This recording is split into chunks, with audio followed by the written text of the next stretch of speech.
ang sangkatauhan, purihin ang Panginoon.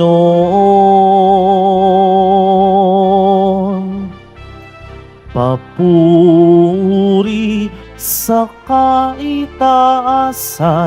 siya'y papurihan, Diyos ng lahat. O papuri sa kaitaasan, siya'y papurihan, ngayon at magpakailanman.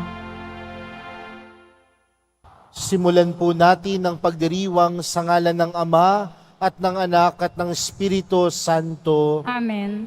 Ang pagpapala ng ating Panginoong Hesukristo, ang pag-ibig ng Diyos Ama, at ang pagkipagkaisa ng Espiritu Santo naway sumainyong lahat. At sumayo rin. Mga kapatid, tayo pong lahat ay nagkakatipon bilang isang mag-anak ng Diyos sa pagdiriwang ng banal na Eukaristiya.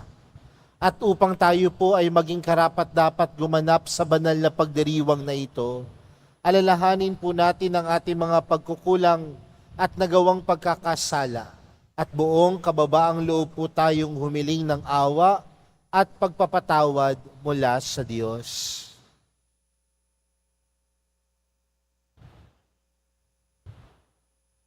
Sinugong tagapagpagaling sa mga nagsisisi, Panginoon, kaawaan mo kami. Panginoon, kaawaan mo kami.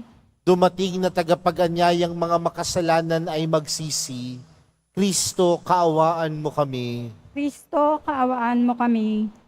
Nakaluklok ka sa kanan ng Diyos Ama para ipamagitan kami. Panginoon, kaawaan mo kami. Panginoon, kaawaan mo kami.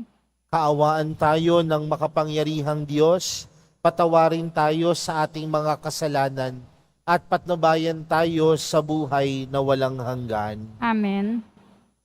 Manalangin tayo. Ama naming makapangyarihan, itinampok mo ang abad na si San Benito bilang dakilang tagapagturo sa mga nagpapakadulubhasa sa paglilingkod sa iyo. Tanging pag-ibig sa iyo ang amin nawang mapahalagahan para taluntunin naming maliksi at bigay na bigay ang landas ng pagsunod sa iyong kautusan sa pamamagitan ni Hesukristo kasama ng Espiritu Santo magpa sa walang hanggan. Amen. Magsiupo muna po ang lahat. Pagbasa mula sa aklat ni Propeta Osias. Ito ang sinasabi ng Panginoon. Nang bata pa ang Israel, siya'y aking minahal, na parang tunay na anak, at inilabas ko siya sa Ehipto. Ngunit habang siya'y tinatawag ko, lalo naman siyang lumalayo. Lagi na lamang siyang naghahandog sa mga Diyos-Diyosan at nagsusunog ng kamanyang sa kanilang mga Diyos-Diyosan. Ako ang nagturo kay Ephraim na lumakad. Kinalong ko siya, subalit hindi niya alam na ako ang nangangalaga sa kanila.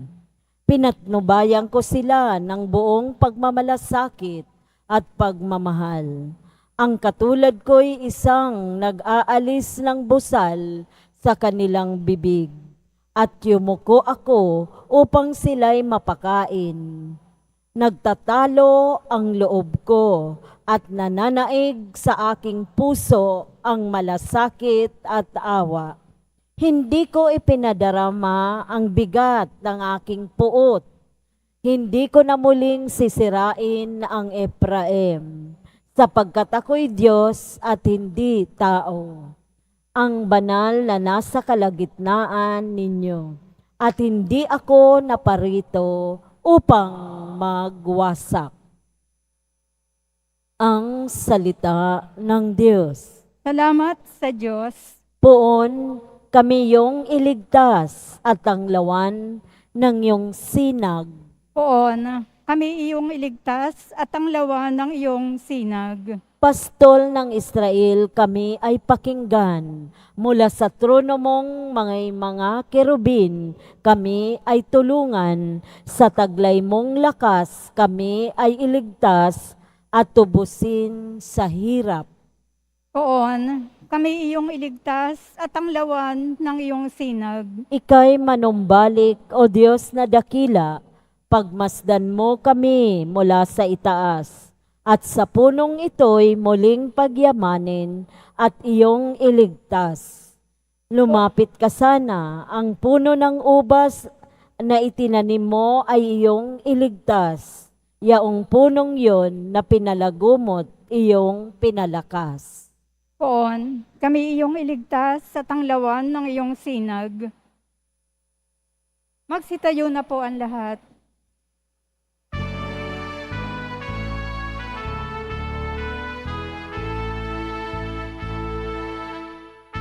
Alleluia,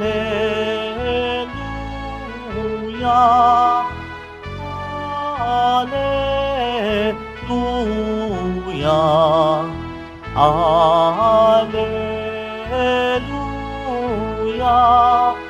Alleluia.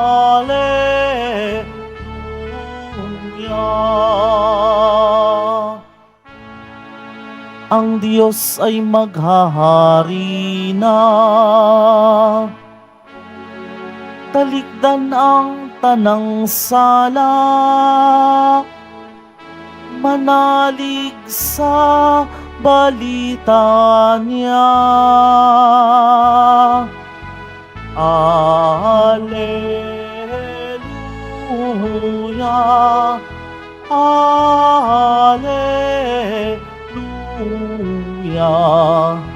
Alleluia,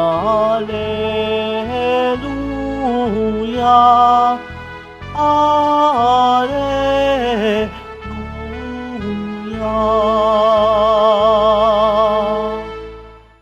Sumainyo ang Panginoon. At sumaiyo rin. Ang mabuting balita ng Panginoon ayon kay San Mateo. Papuri sa iyo, Panginoon. Noong panahong iyon, sinabi ni Jesus sa kanyang mga apostol, "Humayo kayo at ipangaral ninyo na malapit ng maghari ang Diyos. Pagalingin ninyo ang mga may sakit at buhayin ang mga patay. Pagalingin ninyo ang mga ketongin at palayasin ang mga demonyo.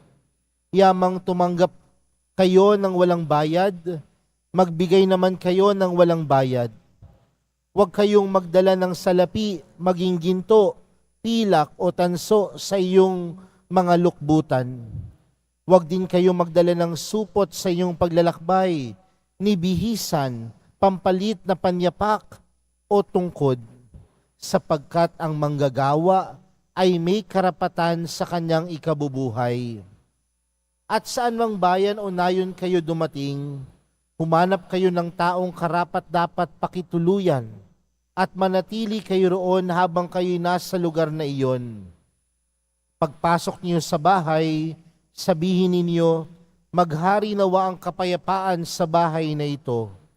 Kung karapat-dapat ang mga tao sa bahay na iyon, panatilihin ninyo sa kanila ang inyong bati. Ngunit kung hindi, bawiin ninyo ito. At kung ayaw kayong tanggapin o pakinggan sa isang tahanan o bayan, umalis kayo roon at ipagpag ang alikabok sa inyong mga paa. Sinasabi ko sa inyo na sa araw ng paghuhukom ay higit na mabigat ang ipaparusa sa mga tao sa bayang yaon kaysa di ninanas ng mga taga-Sodoma at taga-Gomora. Mga kapatid, ang mabuting balita ng Panginoon. Pinupuri ka namin, Panginoong Hesukristo. Magsiupo na po ang lahat. Magandang tanghali po sa inyong lahat. Pakibati nga po ang katabi ng magandang tanghali.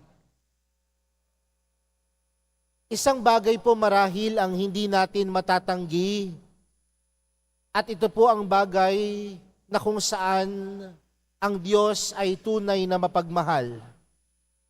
Naniniwala po ba kayo na mahal kayo ng Diyos? At marahil lahat naman po tayo naniniwala tayo na tayo ay tunay na mahal ng Diyos. Pero tandaan natin mga kapatid na ang pagmamahal ng Diyos ay pagmamahal ng buong buo.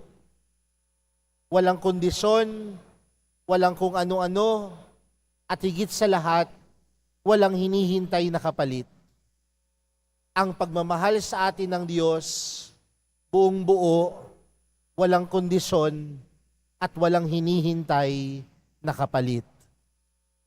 Kaya nga maraming pagkakataon sa kwento sa Biblia na ang mga tao tumalikod sa Diyos, ang mga tao nagkasala sa Diyos, ang mga tao naghanap ng ibang Diyos, naniwala sa mga Diyos-Diyosan, pero isang bagay ang tila hindi natin matatanggi, sa kabila ng ating pagtalikod, sa kabila ng pagkakasala ng tao, nanatili ang pagmamahal ng Diyos. Dahil ang pagmamahal ng Diyos, buong buo. Ang pagmamahal ng Diyos, hindi tingi-tingi. Ang pagmamahal ng Diyos, walang kondisyon at walang hinihintay na kapalit. At kapag tanungin ko naman kayo mga kapatid, mahal niyo po ba ang Diyos? Parang napaka-convincing po ng sagot ninyo. Mahal niyo po ba ang mahal na pong Jesus Nazareno? At marahil sasabihin natin lahat, opo, Father. Kaya nga sinisika po namin tuwing Biyernes, pumunta sa simbahan ng Quiapo. Dahil kami po ay deboto ng mahal na pong Jesus Nazareno. At marahil para sa ilan araw-araw, dumadaan ng simbahan ng Quiapo, nagdarasal sa mahal na pong Jesus Nazareno dahil sa ating pagmamahal sa Kanya. Pero aminin natin o hindi mga kapatid, may mga pagkakataon na kapag hindi tayo nakakaranas ng maayos na buhay, may mga pagkakataon na kapag tayo po ay hindi nakakaranas ng mabiyayang buhay, may mga pagkakataon na kapag tayo po ay hindi nakakaranas ng magaang buhay o ang buhay natin puno ng pabigat, puno ng hirap, aminin man natin o hindi, minsan ito rin yung mga pagkakataon na nababawasan ang ating pagmamahal sa Diyos. Diba? Minsan pa nga kapag nahihirap tayo, imbis na yung sarili natin ang una nating sisihin, sino pa yung udas nating masisi? Ang Diyos. Kapag nagkasakit tayo, anong unang bagay na pumapasok sa ating isipan? Pinaparusahan siguro ako ng Diyos. Kaya siguro ako nagkaroon ng diabetes. Pero bakit ka nga ba nagkaroon ng diabetes? Baka naman mahilig ka sa matamis. Kapag ikaw ay mataas naman yung blood pressure mo, sasabihin mo, baka pinarurusahan ako ng mahal na pong Jesus Nazareno. Pero baka naman mahilig kang kumain ng matataba. Pero mga kapatid, kung buong buo ang pagmamahal sa atin ng Diyos, panawagan din sa atin na ang pagmamahal din natin sa Diyos, wala din dapat kondisyon. Ang pagmamahal din natin sa Diyos, walang hinihintay na kapalit.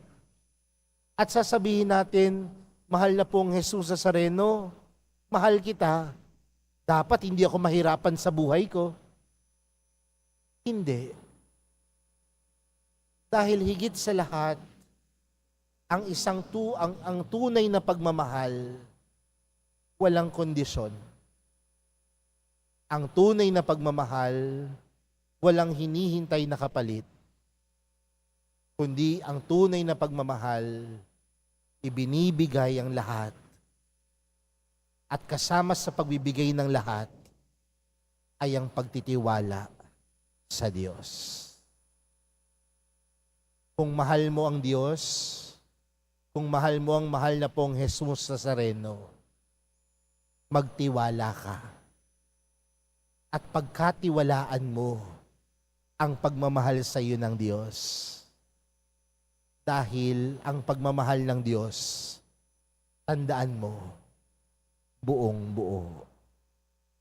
Kaya nga po dun sa ating ebanghelyo, ano yung panawagan niya sa kanyang mga alagad? Huwag kayong magdadala ng kahit anuman. Sa inyong pagmimisyon, huwag kayong magdadala ng kahit anuman. Ni bihisan, panyapak, salapi, ginto, pilak. Huwag kayong magdadala. Ngunit, pagpapaalala sa kanila na sa kanilang buhay, sa kanilang paglalakbay, sapat na ang pagmamahal ng Diyos. Kaya mga kapatid, sa araw na ito, pinapaalala sa atin ang pagmamahal sa iyo ng Diyos buong buo. At nawa ang pagmamahal din natin sa Diyos buong buo din. Walang kondisyon, walang hinihintay na kapalit, puno lang ng pagtitiwala. Dahil kasama sa taong tunay na nagmamahal ang pagkakaroon ng tiwala. At kasama sa pagmamahal natin sa Diyos ang pagkakaroon ng tiwala na hindi na tayo pababayaan. Kaya mga kapatid, sa araw na ito, tandaan mo, mahal ka ng Diyos. Mahal na mahal ka ng Diyos. At tandaan mo din, kung gaano ka kamahal ng Diyos, mahalin mo ang Diyos dahil puno ka ng tiwala sa Kanya. Amen. Magsitayo na po ang lahat.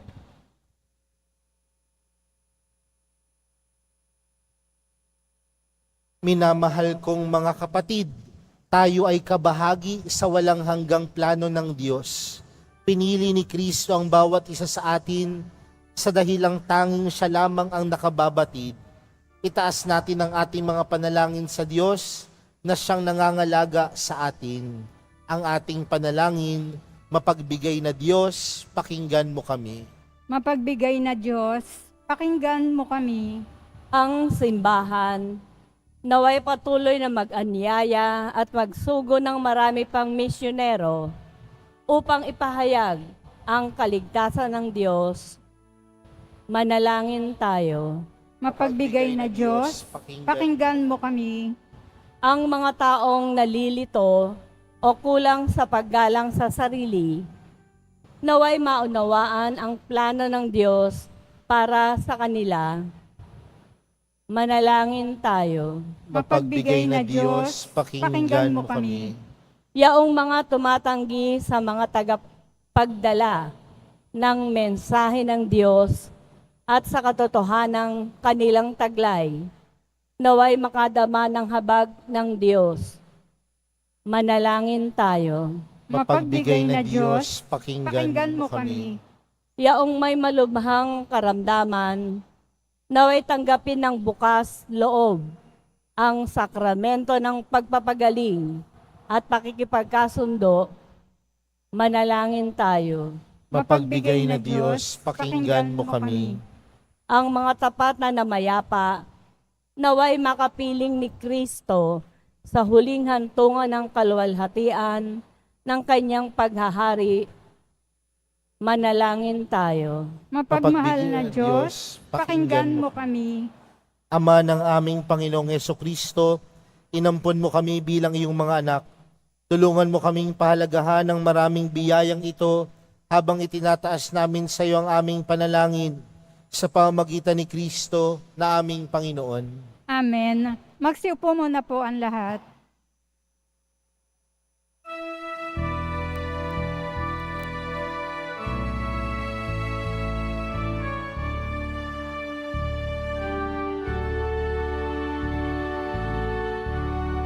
Aming alay sa'yo, Panginoon. ang tinapay at alak na iyong kaloob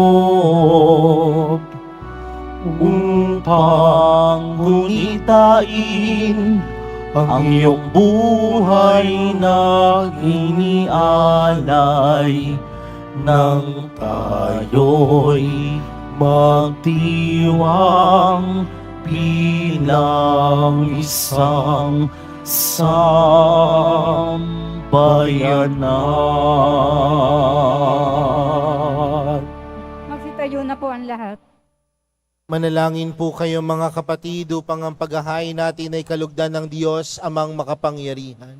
Tanggapin nawa ng Panginoon itong pag-aahain sa iyong mga kamay, sa kapurihan niya at karangalan, sa ating kapanginabangan at sa buong sambayanan niyang banal. Ama naming lumikha, sa paghahain namin ngayong ginugunita si San Benito, tunghayan mo ang aming mga alay at ipagkaloob mo na matularan namin ang kanyang mga halimbawa sa pagdulog sa iyo, upang kami pagindapating magkamit ng iyong mga kaloob na pagkakaisa at pagkakasundo sa paglilingkod namin sa iyo sa pamamagitan ni Jesucristo kasama ng Espiritu Santo magpa sa walang hanggan. Amen. Sumainyo ang Panginoon. At sumaiyo rin. Itaas sa Diyos ang inyong puso at diwa. Tinas na namin sa Panginoon. Pasalamatan natin ang Panginoong ating Diyos. Marapat na siya ay pasalamatan. Ama naming makapangyarihan, tunay ngang marapat na ikaw ay aming pasalamatan. Ngayoy kinagagalak naming may mga banal na tao na nagtalaga ng sarili sa anak mong si Jesucristo upang ipamalas nilang paghahari mo at maakit ang kapwa na manalig sa iyo. Ngayon sa amin binibigay ng iyong anak na minamahal ang kabanalang iyong taglay at hangad mong kamti ng tanan. Ito ang pinanggalingang amin ngayong nililingon.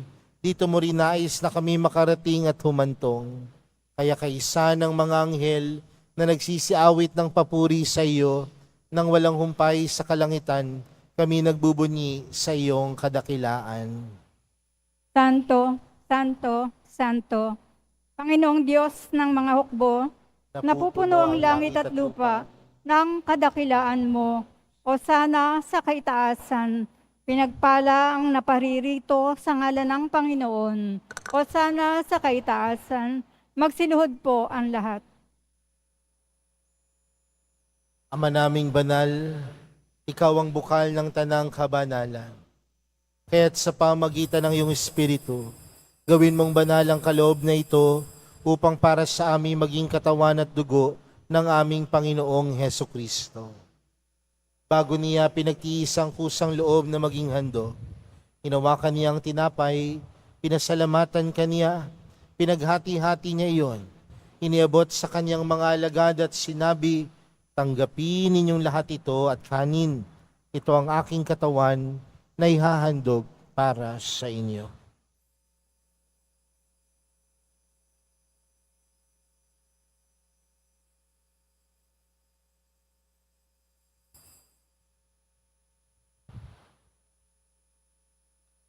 Gayun din naman noong matapos ang hapunan, hinawakan niya ang kalis.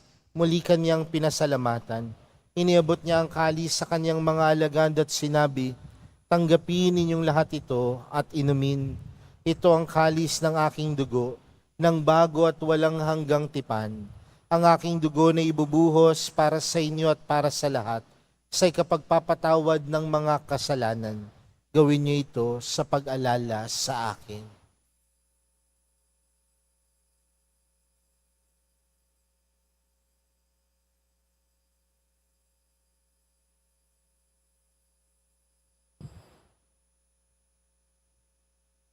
Magsitayo na po ang lahat. Ipagbunyi natin ang misteryo ng pananampalataya. Si Kristo'y namatay, si Kristo'y nabuhay, si Kristo'y babalik sa wakas ng panahon. Ama, ginagawa namin ngayon ang pag-alala sa pagkamatay at muling pagkabuhay ng iyong anak. Kaya't inaalay namin sa iyo ang tinapay na nagbibigay buhay at ang kalis na nagkakaloob ng kaligtasan. Kami nagpapasalamat dahil kami yung minarapat na tumayo sa harap mo para maglingkod sa iyo. Isinasamo namin kaming magsasalo-salo sa katawan at dugo ni Kristo ay mabuklod sa pagkakaisa sa pamamagitan ng Espiritu Santo. Ama, lingapin mo ang iyong simbahang laganap sa buong daigdig. Puspusin mo kami sa pag-ibig kay San Francisco na aming Papa at ni Jose na aming Obispo at ng Tanang Kaparian. Alalahanin mo rin ang mga kapatid naming nahimlay nang may pag-asang sila'y muling mabubuhay, gayon din ang lahat ng mga pumanaw. Kaawaan mo sila at patuloyin sa iyong kaliwanagan. Kaawaan mo at pagindapating kaming lahat na makasalo sa iyong buhay na walang wakas. Kaysa ng mahal na Birheng Maria na ina ng Diyos, ng kabiyak niyang puso niyang si San Jose, kaysa ng mga apostol at ng lahat ng mga banal na namuhay dito sa daigdig ng kalugod-lugod sa iyo, may pagdiwang nawa namin ang pagpupuri sa ikararangal mo sa pamamagitan ng iyong anak na aming Panginoong Hesukristo. Sa pamamagitan ni Kristo, kasama niya at sa Kanya, ang lahat ng parangal at papuri ay sa iyo, Diyos amang makapangyarihan, kasama ng Espiritu Santo, magpa sa walang hanggan. Amen. Ang Diyos ay Diyos ng pagmamahal. Kaya lumapit po tayo sa Ama natin sa langit sa panalangin itinuro sa atin ni Jesus. Ama namin, sumasalangit ka, sambahin ang ngalan mo, mapasa amin ang kaharian mo, sundin ang loob mo dito sa lupa para nang sa langit. Bigyan mo kami ngayon ng aming kakanin sa araw-araw, at patawarin mo kami sa aming mga sala, para ng pagkapatawad namin sa nagkakasala sa amin.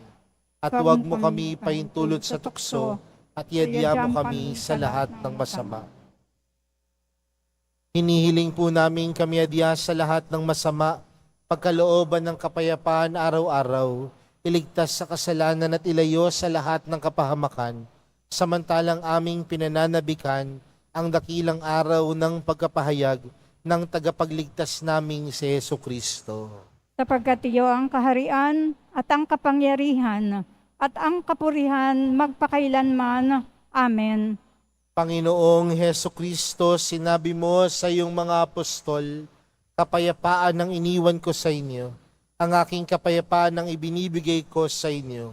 Tunghayan mo ang aming pananampalataya at huwag ang aming pagkakasala. Pagkalooban mo kami ng kapayapaan at pagkakaisa ayon sa iyong kalooban, kasama ng Espiritu Santo, magpa sa walang hanggan. Amen. Ang kapayapaan ng Panginoon ay laging sumainyo. At sumaiyo rin. Magbigayan po kayo ng kapayapaan sa isa't isa.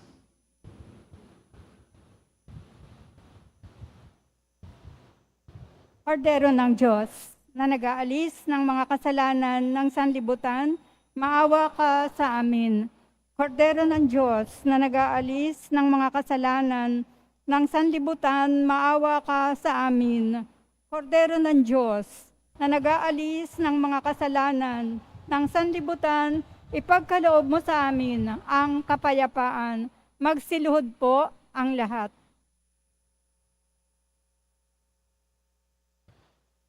Narito po si Jesus, ang kordero ng Diyos, siyang nag-aalis ng kasalanan ng sanlibutan, mapalad ang mga inaanyayahan sa kaniyang piging. Panginoon, hindi ako karapat-dapat na magpatuloy sa iyo, ngunit sa isang salita mo lamang ay gagaling na ako.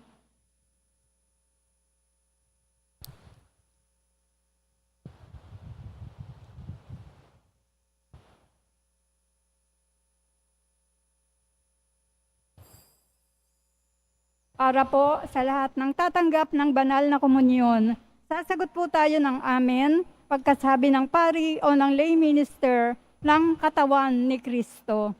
At isubo po agad sa bibig bago umalis sa harapan ng pari o ng lay minister. Sumunod po tayo.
Manalangin tayo.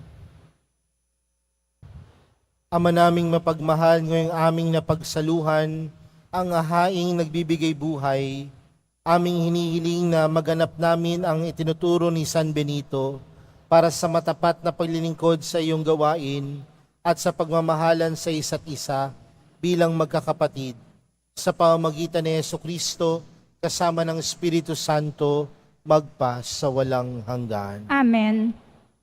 Sumainyo ang Panginoon. At sumaiyo rin. Mahal na pong Jesus Nazareno, inihayag mo sa pamamagitan ng krus ang walang maliw na pag-ibig ng Diyos sang katauhan.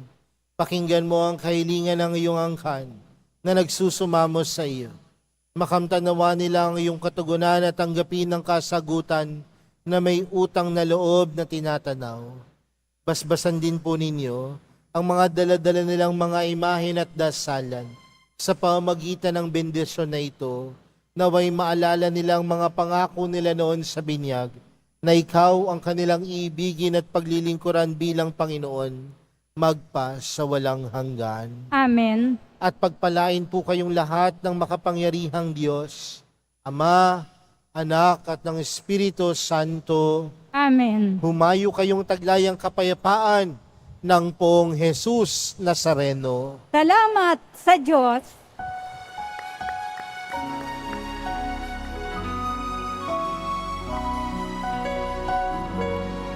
Cristo Padre Jesus Nazareno, sinasamba ka namin. Pinipinto ka namin, aral mo ang aming buhay at kaligtasan. Cristo Padre Jesus Nazareno, iligtas mo kami sa kasalanan. Ang krus mong kinamatayan ay sagisag ng aming kaligtasan. Nuestro Padre Jesus Nazareno, dinarangal ka namin. Nuestro Padre Jesus Nazareno, dinulwalhati ka namin. Nuestro Padre Jesus Nazareno, dinarangal ka namin. Nuestro Padre Jesus Nazareno, iluluwalhati ka namin.